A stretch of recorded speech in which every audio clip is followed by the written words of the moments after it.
Now let us discuss the digestive process in rabbit. Rabbit is a herbivore. That is, it feeds on fresh greens, grass, dry food, barks, roots, cereals, etc. It cuts its food with the help of its incisors, which is chisel-like. Mobile lips then transfer the food into the buccal cavity. Into the buccal cavity, the food is subjected. In the buccal cavity, the food will be grinded, it will be properly masticated, that it will be cut into small pieces, chewed, and it will be mixed with saliva. It will be moistened. This mastication occurs with the help of premolars and molars. The masticated food will be mixed with the salivary secretions, which consist of mucus and salivary amylase and other enzymes. Now this food is then, with the help of the tongue, it will be made into small boluses, that is small balls. Then it will be easy to swallow. This process of swallowing these balls of food is called deglutition. Then swallowing is affected by the peristaltic movement of the esophagus. So the food has entered the mouth, the teeth helps in grinding, the salivary glands will secrete its enzymes and mucus and it will be made moist. It will be made into small balls with the help of the tongue and it will be swallowed.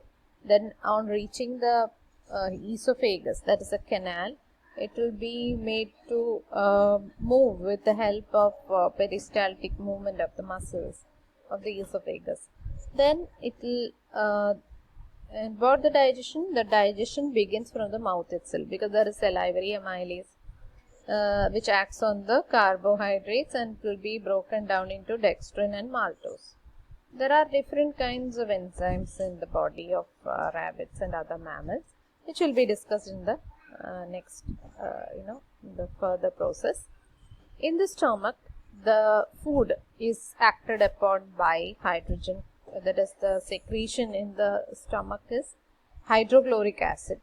So, hydrochloric acid and the gastric enzymes, which consist of the pepsin and the gastric lipase, these are all added to the food when it reaches the stomach. So, when the food reaches the stomach, the hydrochloric acid will be secreted, pepsin will be secreted, and gastric lipase will be secreted.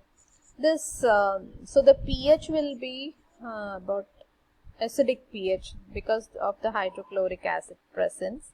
The hydrochloric acid is very helpful in disintegrating the food, as well as it helps in killing the bacteria, if any, in the food.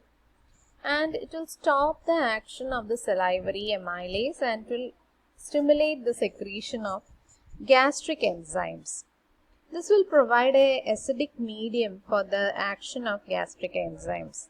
Pepsin is an enzyme which is needed for the hydrolysis of protein to proteoses and peptones, while lipases will help in splitting fats to fatty acids and glycerol.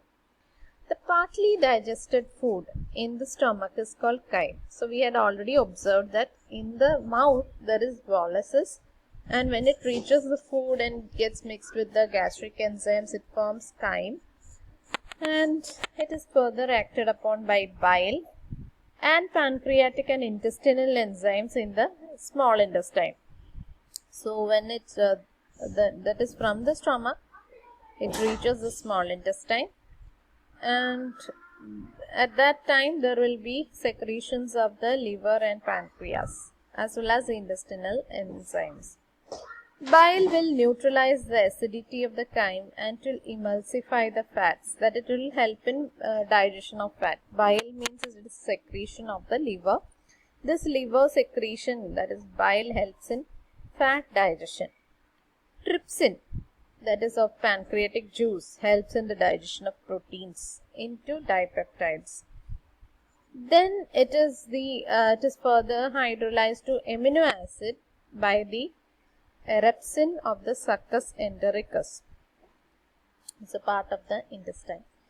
Pancreatic amylase breaks down polysaccharides to disaccharides. The disaccharases of the intestinal juice hydrolyzes the disaccharides to hexose sugar. Hexose sugar is example glucose.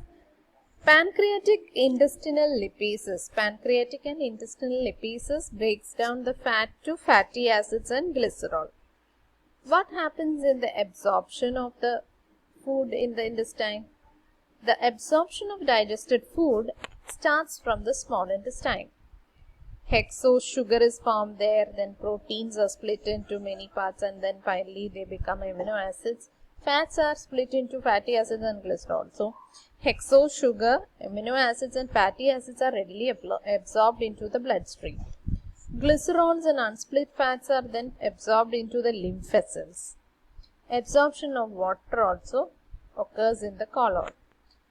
The solid residue that is left behind in the rectum after water absorption is called fecus.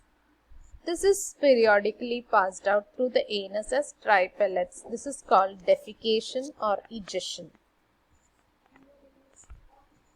Now, there is a peculiarity in the case of rabbits.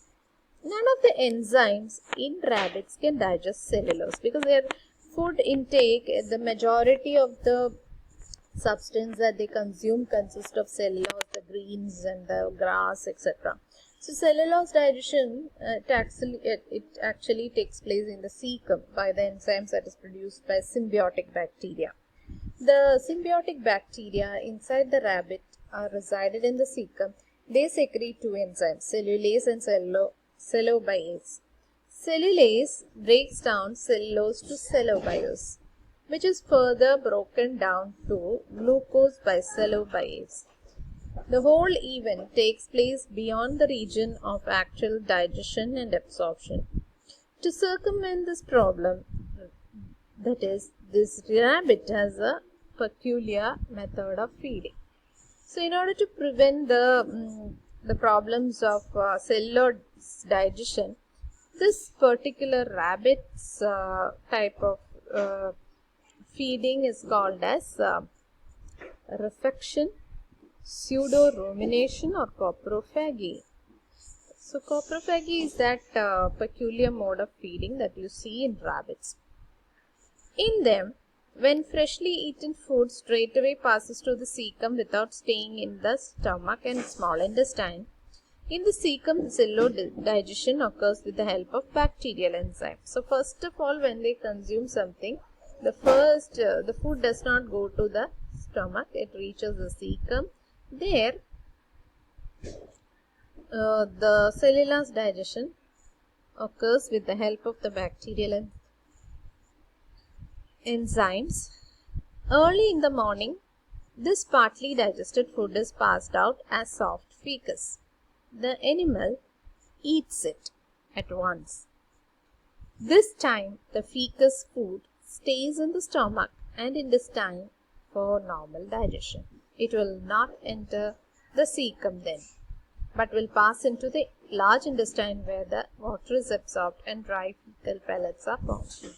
So, ഇതിൽ നമ്മുടെ റാബിറ്റിൽ എന്താ സംഭവിക്കുന്നതെന്ന് വെച്ചാൽ rabbit grass ആയാലും fresh green ആയാലും അതൊക്കെ rich in cellulose ആണ്.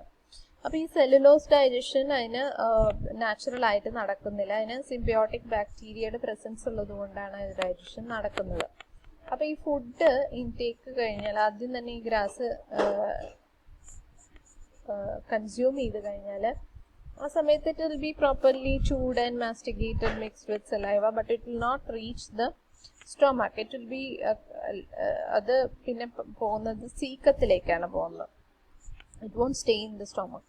അപ്പോൾ അത് പെട്ടെന്ന് തന്നെ സീക്കത്തിൽ പോയി കഴിഞ്ഞാൽ അവിടെയുള്ള സിംബിയോട്ടിക് ബാക്ടീരിയ അതിൽ ആക്ട് ചെയ്തിട്ട് അത് പിന്നെ ദാറ്റ് ഇസ് ഡൈജസ്റ്റീവ് സിസ്റ്റത്തിലൂടെ അത് പുറത്തേക്ക് സീക്കത്തിലൂടെ പാസ് ചെയ്തിട്ടുള്ള ആ food it will be protected by mucus. It will be excreted out, and that will be ingested again by the rabbit this is normally this defecation occurs in early morning. Moist ആയിട്ടിരിക്കുന്ന ഈ fecal matter നെ പിന്നെ again this rabbit will consume. Then the food will reach the stomach.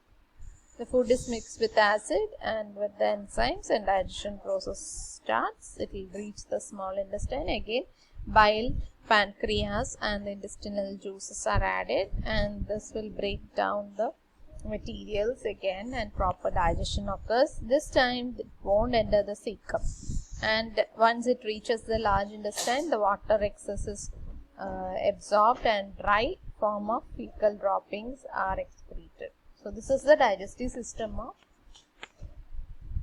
rabbit.